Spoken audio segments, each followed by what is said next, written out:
punto de vista. Vale.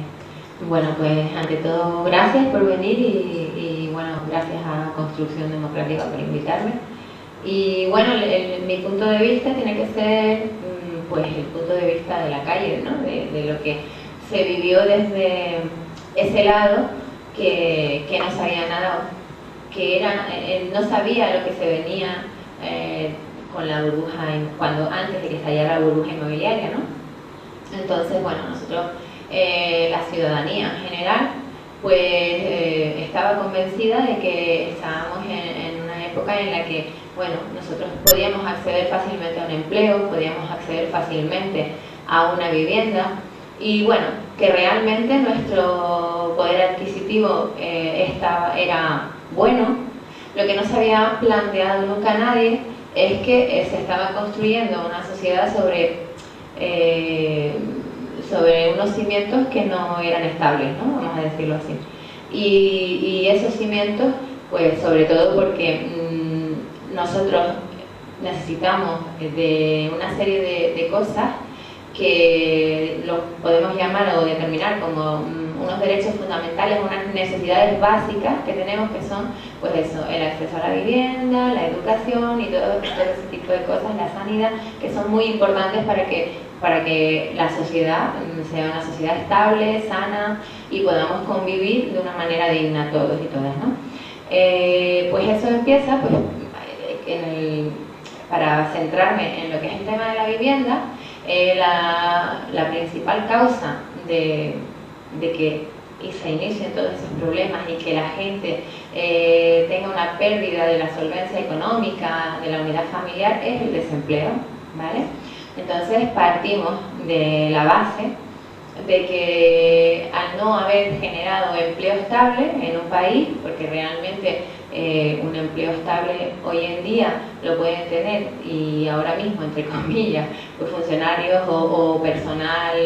de la administración pública, y digo estable, pues a lo mejor en el tiempo, sabes que tienes un contrato duradero, y realmente eso no se daba en la calle, no era lo que sucedía, saltábamos de un contrato laboral a otro y cada vez el empleo ha sido más precario y bueno, y ese ha sido el problema que se ha encontrado la ciudadanía a pie de calle, con que no podía hacer frente a esos pagos que había adquirido, ¿no?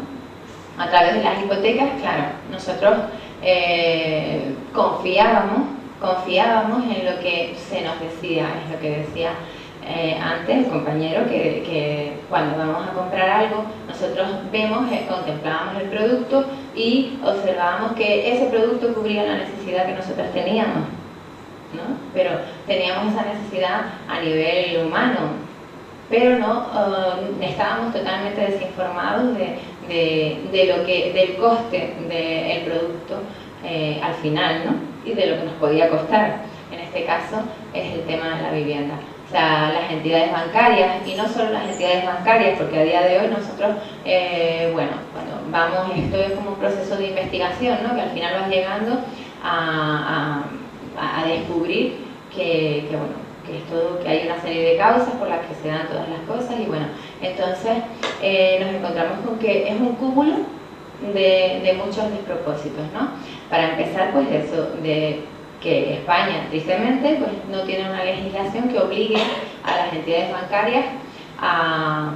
ejercer unas prácticas, digamos, dentro de lo que sería la ética, ¿vale? Ellos han aplicado simplemente pues sus criterios, que son siempre, pues bueno, criterios de ir a sacar un mayor rendimiento para su empresa, que es así. Y no reparaban en las personas, ni en lo que se estaba ofreciendo, ni en lo que podía pasar al sobreendeudar a las familias, al sobrevalorar las viviendas y al engañar, porque realmente otro de los principales problemas es la desinformación que tenemos a nivel de ciudadano de muchas cosas, pero sobre todo a nivel financiero y a nivel jurídico. Pues el que no es abogado, el que no es economista, pues realmente no repara en cosas que son importantes a la hora de adquirir un producto como es una hipoteca. Entonces, nosotros nos dirigíamos a esas entidades para, además para realizar nuestro sueño de estabilizarnos y de nuestras familias, porque el perfil general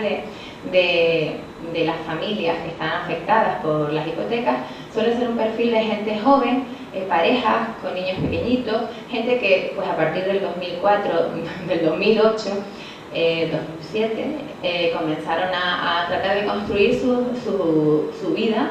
pues en torno a un hogar y así. Ellos pensaban que todo iba a ir bien, pero claro, el empleo precario produce una inestabilidad, esa inestabilidad económica recae sobre, produce que nosotros no podamos acceder al pago, no podamos afrontar el pago de nuestras hipotecas, ¿vale?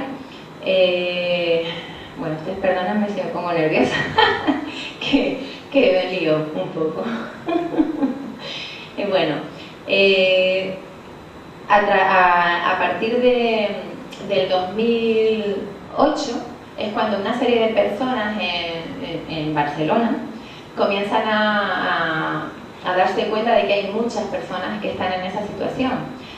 Anteriormente, personas que ya tenían experiencia en temas de vivienda y habían observado pues, por algún tema puntual que habían abusos en ese sentido, bueno, pues se organizaron en lo que era la plataforma Afectados por la Hipoteca de Barcelona, con Ada Colau y con Adri Alemany ahí al frente. Pero es a partir del 15 de mayo del 2010 cuando, digamos,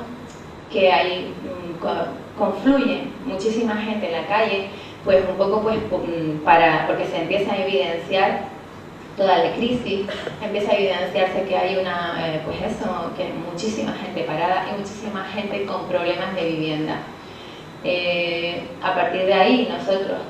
en Tenerife, como en otras muchas ciudades de España, nos organizamos también, nos ponemos en contacto y empezamos a trabajar en la misma línea que trabaja en Barcelona. Esto, bueno, a día de hoy hay plataformas por todas partes y lo que genera esto es la injusticia que se sucede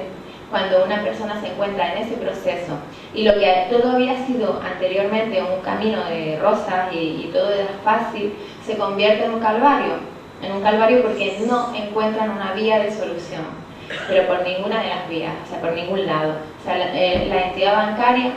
no se aviene y sobre todo ahora podemos encontrar que bueno, están más abiertos a negociaciones, pero en el 2010 era imposible y bueno, hablar de dación en pago era algo impensable. Bueno, pues las entidades bancarias se blindan y ya las personas cobran otro sentido, ya son deudores y además no se les concede, no se les da ninguna fórmula de solución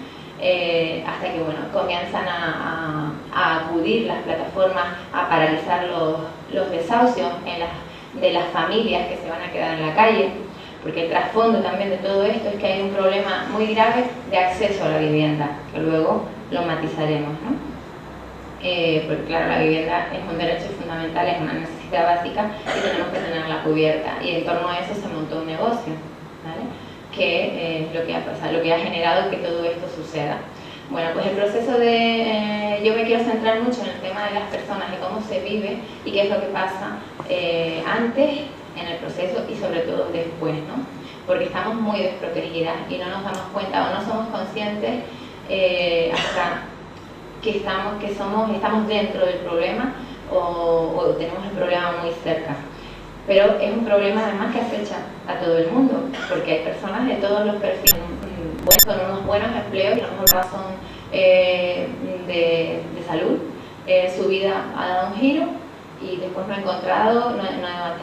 recursos para poder afrontar lo que se venía, ¿no? Entonces las entidades bancarias se cerraron a las negociaciones hasta que comenzó la plataforma a hacer su denuncia pública. Esa es una de las herramientas más importantes que se han utilizado, de las más fuertes, porque el dar a conocer a todo el mundo, porque realmente empezó en Barcelona, se extendió a toda España y se extendió por supuesto al resto de países. Básicamente todo el mundo ahora conoce la problemática de España en todas partes, ¿vale? pues bueno, cuando se comienza a dar a conocer y se reparte esa información y que eso que faltaba al principio se empieza a generar, pues la gente empieza a tomar otra actitud, porque empieza a entender que ha sido también un engaño, que ha ido, que bueno, asume su parte de responsabilidad, porque también no podemos obviar que tenemos una responsabilidad, pero el problema es que aquí toda la responsabilidad recae sobre los mismos, que es sobre todo sobre la persona, la familia, que es la mayor perjudicada, porque al final no encuentran ninguna solución y se quedan en la calle. Bueno, pues todo ese proceso, la plataforma también inicia lo que es una petición popular, una iniciativa legislativa popular, y comienza a solicitar que se modifique la ley hipotecaria, que era una ley hipotecaria totalmente obsoleta y que además dejaba en total indefensión pues al que asumía un préstamo hipotecario. No solamente al que lo impaga, sino al que hoy en día tiene un préstamo hipotecario y lo paga perfectamente, pero si en su día tuviera algún problema, tendría la misma indefensión en la que se encuentran ahora mismo las personas que están en un proceso de ejecución hipotecaria, porque la ley es igual para todos. Bueno, eso dicen, pero que vamos, que es así, o debería de ser así. Entonces, bueno, la iniciativa legislativa popular empieza bueno, de hecho se presentó hasta 4 veces, fue rechazada, se volvió a presentar y se aceptó, por fin se admitió en el Congreso y se inicia con mucho esfuerzo, costó mucho que fuera admitida, y lo que pedía esta iniciativa legislativa popular era pues que se modificara la ley hipotecaria, y además en unos puntos muy básicos que eran pues eso, la dación en pago para deudores de buena fe, que eso es algo que ha sido utilizado muy alegremente, sobre todo para dar una visión de que la plataforma lo que quería era que todo el que quisiera, yo quiero la dación en pago porque me compré una casa y ahora no me gusta y yo la voy a entregar. No, la plataforma lo que estaba pidiendo era una dación en pago lógica para deudores de buena fe, para viviendas habituales y para esas personas que están en ese momento, porque queremos creer que esto es transitorio, esperemos, si no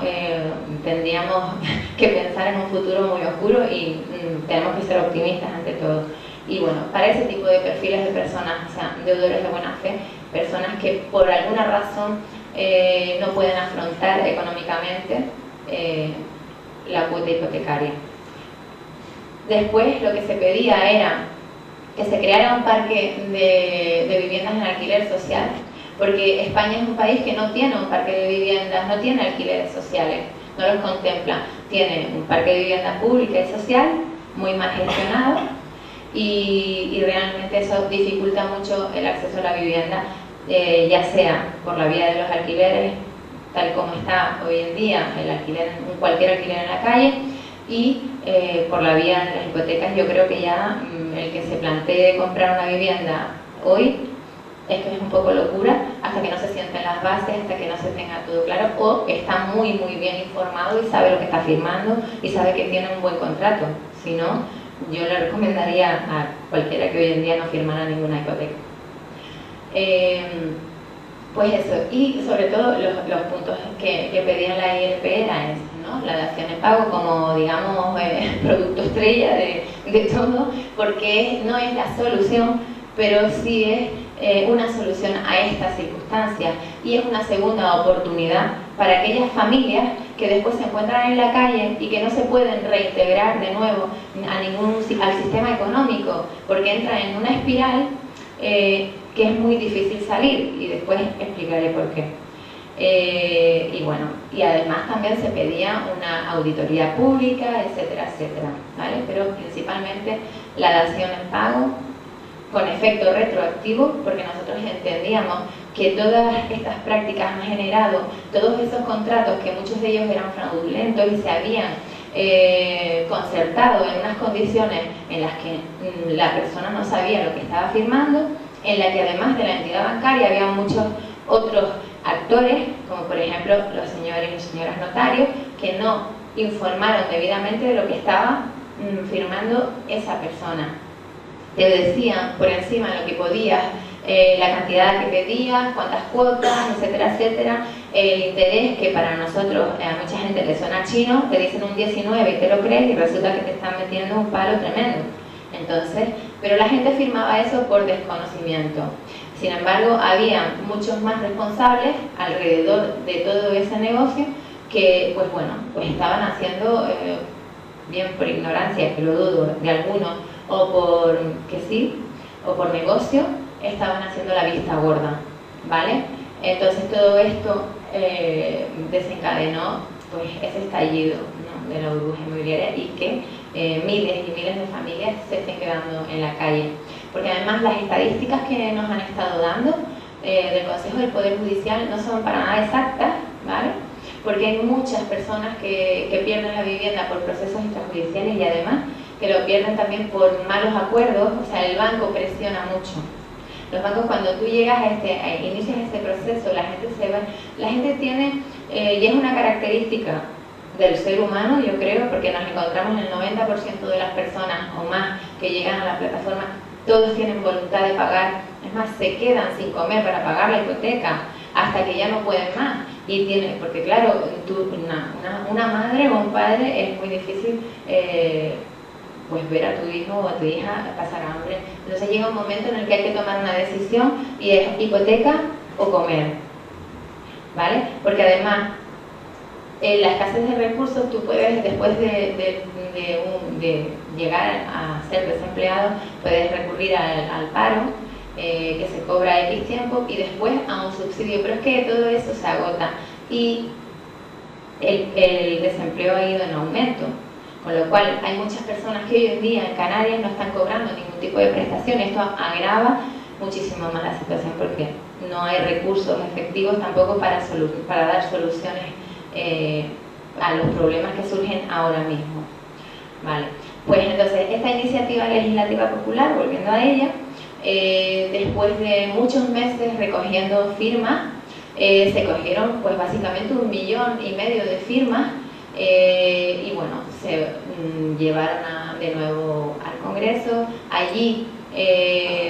costó muchísimo que fuera admitida a trámite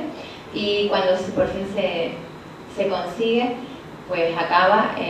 pues totalmente en una desilusión y en una evidencia de que ese proceso, que es uno de los procesos más importantes que tienen ahora mismo los ciudadanos y las ciudadanas para ejercer la democracia, que es el poder tener voz y voto, que es una iniciativa popular en la cual a nosotros se nos dice que, bueno, llevando más de 500.000 firmas en este caso para modificar una ley, puedes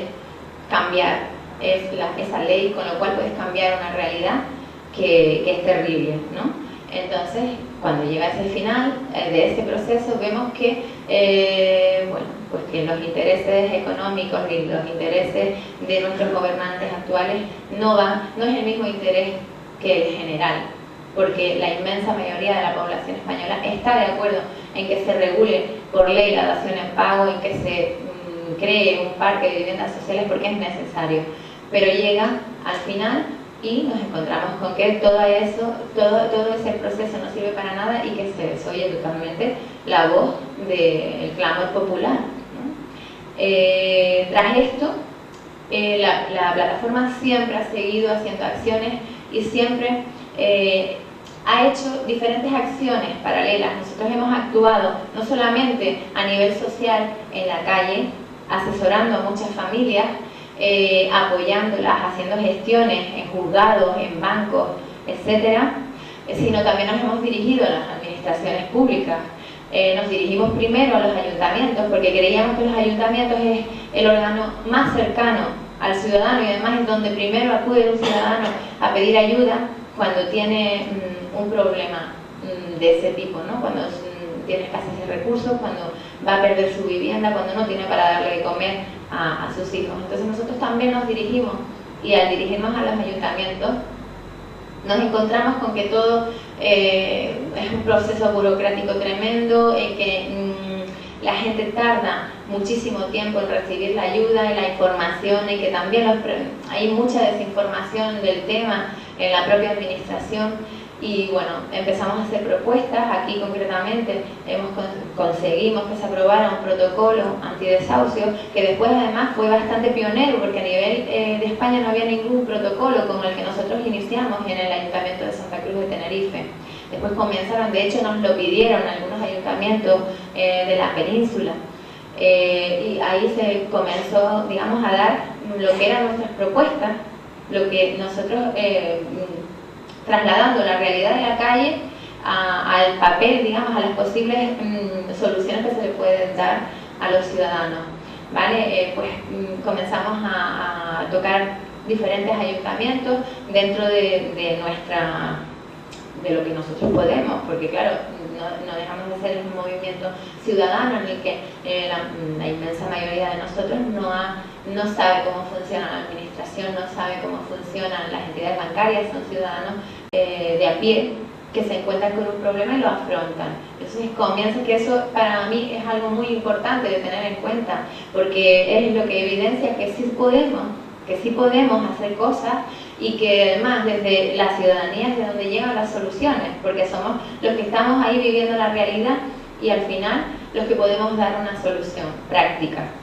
porque la administración da muchas soluciones, pero bueno, llevamos no sé cuántos años con el debate de los desahucios y todavía están debatiendo en el Parlamento de Canarias ahora, que ha llegado por fin ese debate, pues que es una cosa muy mala, eso ya lo sabemos. Lo que hay es que debatir soluciones, llegar a soluciones y aplicarlas, porque la gente se está quedando en la calle. Y Canarias es además una comunidad con una tasa de pobreza tremenda, de paro tremendo, y hay que poner una solución, y soluciones hay. Lo que pasa es que hay que aplicarlas y tener voluntad de hacerlo. Bueno, pues ya me perdí. Bueno, de la iniciativa legislativa popular llega a su fin y nosotros recorremos los ayuntamientos, las administraciones públicas de Canarias, porque entendemos que hay que trabajar a nivel local y a la vez también apoyarnos a nivel estatal, porque dependemos de una ley estatal. Hemos conseguido que desde la plataforma lleguen nuestras propuestas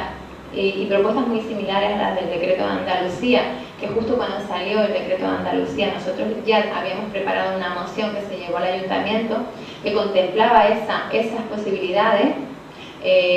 que nosotros promovimos una bolsa de viviendas urgente, instando a particulares y a entidades bancarias, instando porque no podemos hacer otra cosa, porque un ayuntamiento no puede obligar a una entidad bancaria a depositar un tanto por ciento X de sus propiedades embargadas y vacías a disposición de los ciudadanos si no quiere. Entonces, pero instábamos y bueno, todo ese tipo de medidas las hemos ido aplicando. También cosas que iban surgiendo como lo injusto que era cuando la persona llega, ha pasado el acoso del banco, que es terrible, afecta terriblemente a la unidad familiar completa, a su salud mental y física. Es terrible, es un proceso que es muy duro y afecta de pequeños a grandes. Tenemos casos muy sangrantes de personas y de niños que están muy afectados con tratamientos psicológicos e incluso con tratamientos psiquiátricos, niños de 12 años, que es muy fuerte, y todo por ese proceso vivido, ¿no? Pues después de ese proceso encontrarte con que llegas a un juzgado que supuestamente la ley es una vía de protección, es algo en lo que nos podemos amparar y estamos totalmente indefensos, y después de ese proceso de ver que ya no te protege ni la ley, no te protege nadie más, porque te vas a la calle y no hay un recurso público tampoco, pues es durísimo, porque la gente pues acaba, pues muchos de ellos por tirar la toalla y por pues meterse en una espiral que las conduce a muchas de ellas pues a quitarse incluso la vida, como ha pasado, ¿vale? Eso es muy triste y es una cosa que hay que atajar inmediatamente. No podemos seguir en esa dinámica, porque bueno, ante todo debe primar el ser humano, que somos todos, y hemos construido una sociedad que se basa en un gobierno que gestiona los recursos públicos para que tengamos un bienestar social y que podamos vivir dignamente todos. Entonces, bueno, llegamos al punto en el que surge el Real Decreto de Andalucía y pues nuestro señor Paulino Rivero dice que él quiere aplicar el Real Decreto. Entonces nuestra plataforma enseguida salta, porque ya habíamos pasado por cabildos, por la FECAM, se habían aprobado toda una serie de medidas que nosotros habíamos propuesto para todas las islas, para todos los municipios de todas las islas de Canarias, se aprobaron todas esas medidas. Y bueno, y llegó Gobierno de Canarias. Entonces en ese momento nosotros contacta primero un grupo político del Parlamento, vamos y a raíz de ahí contacta el grupo de gobierno, porque nosotros habíamos dicho que nosotros queríamos participar y aportar nuestras propuestas también, puesto que eran muy similares. En eso Canarias es bastante pionera en el sentido de que ya habíamos recorrido todo lo que contiene el Decreto de Andalucía, se había propuesto de alguna manera ya y ya estaba caminando, pero no se había hecho efectivo, no se había recogido ningún documento para poderlo hacer efectivo. Y es más, el Decreto de Andalucía nosotros creemos que todavía se podía mejorar y eso se lo trasladamos al propio Paulino Rivero en una reunión que pedimos después de solicitarlo, y es sentarme, yo y, bueno, una compañera y yo, nos sentamos junto a Paulino Rivero e Inés Rojas y les pusimos todo lo que estaba sucediendo, todo lo que pasaba después del desahucio, porque claro, a la administración le interesa ayudar a evitar los desahucios hipotecarios, pero la administración debe tutelar el derecho a la vivienda. Y aunque nosotros a nivel estatal no podamos incidir para que se modifique la ley, sí podemos hacer pequeñas cosas que van a ayudar y van a presionar y van a solucionarnos a lo mejor a nivel autonómico, van a mejorar las condiciones de los ciudadanos aquí. Entonces eso es lo que le pedíamos. Y también le decíamos que en ese Real Decreto las expropiaciones nosotros no las haríamos temporales, nosotros las haríamos definitivas, pero y por dos razones fundamentales y que están además ahí, que son tajantes y que todavía hasta hoy no se están contemplando, que es que las entidades bancarias, primero a través de contratos fraudulentos, se han quedado con un parque inmobiliario tremendo de la ciudadanía, ocasionando un caos terrible y una crisis habitacional tremenda. Pero es que las entidades bancarias no tributan por esas propiedades porque evitan traspasar la propiedad de la vivienda cuando se la adjudican en un juzgado, no pagan el impuesto de transmisiones, no lo están pagando, están defraudando a Hacienda. Entonces, para mí es más efectivo, sí, la función de la vivienda y la función social, que cumpla la función social de la vivienda es muy importante, es lo que debería de primar, igual que el derecho a la vivienda, pero una razón de peso para poder embargarles esas viviendas es que están defraudando a Hacienda. Y no es una vivienda ni dos, son miles de viviendas. Y ese dato se puede constatar solicitando a los juzgados las adjudicaciones que han tenido las entidades bancarias de propiedades desde esas fechas hasta hoy. Y tenemos casos, la mayoría de los casos, de viviendas que ya han sido adjudicadas hace 2, 3 años, que todavía salen a nombre de estas personas, con el perjuicio de que los impuestos se les giran a estas personas sin recursos, que los ayuntamientos incluso llegan a embargarles cantidades inembargables por subsidios o por paros que son de 300 euros y se los quitan y los dejan sin comer. Entonces, por todas esas razones nosotros sí que embargaríamos definitivamente ese parque de viviendas a los bancos. Esa es una razón, pero de peso. Y eso se lo trasladó a nuestro presidente Paulino Rivero y se le dijo que eso sí que era una razón que nosotros entendíamos, que además no era, digamos, no tenía argumentos para rebatir, porque es una estafa en toda regla. Ayer mismo me llamaban de una radio para preguntarme qué pensaba, porque Europa se pronunció al respecto del decreto de Andalucía, diciendo que se extralimitaba y que podía poner en peligro la seguridad jurídica de los bancos, o bueno, el sistema bancario, el sistema bancario en sí. O sea, eso yo creo que es una mentira, totalmente. Y además yo le contesté que realmente esas expropiaciones deberían de ser por esta razón, simple y llanamente, porque están ocasionando un perjuicio terrible a nuestra sociedad. Y después, el gran problema que viene después es que no hemos tenido jamás una política de vivienda efectiva ni gestionada de buenas maneras. Es más, es que ni siquiera saben ni cómo funciona. Estas empresas, pues como Visocam, son empresas que son innecesarias, están llevando un dinero público por esa gestión, por esa mala gestión, que podría servir para ofrecer otro tipo de recursos a otras personas, y realmente lo que hacen es derrocharlo y además mal gestionar y crear hacer muchísimo daño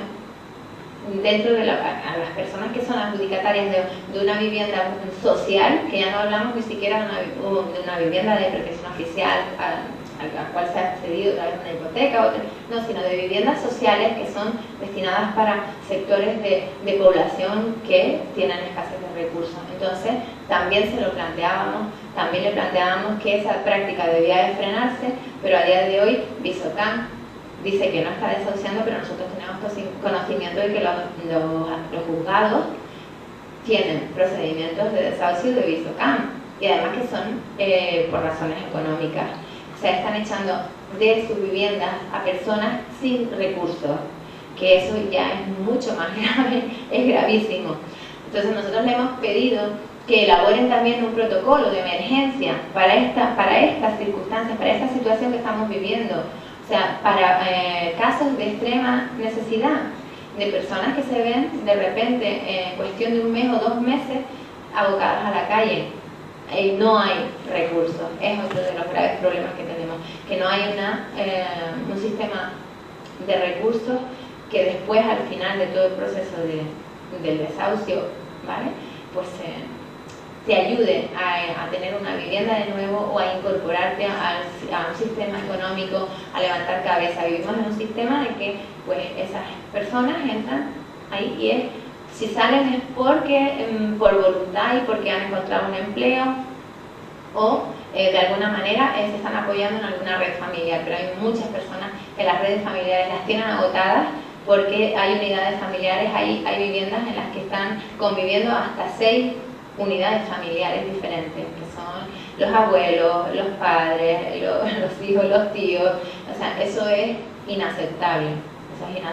simplemente. Y bueno, yo creo que si vamos a generar algún debate o algo, yo creo que es mejor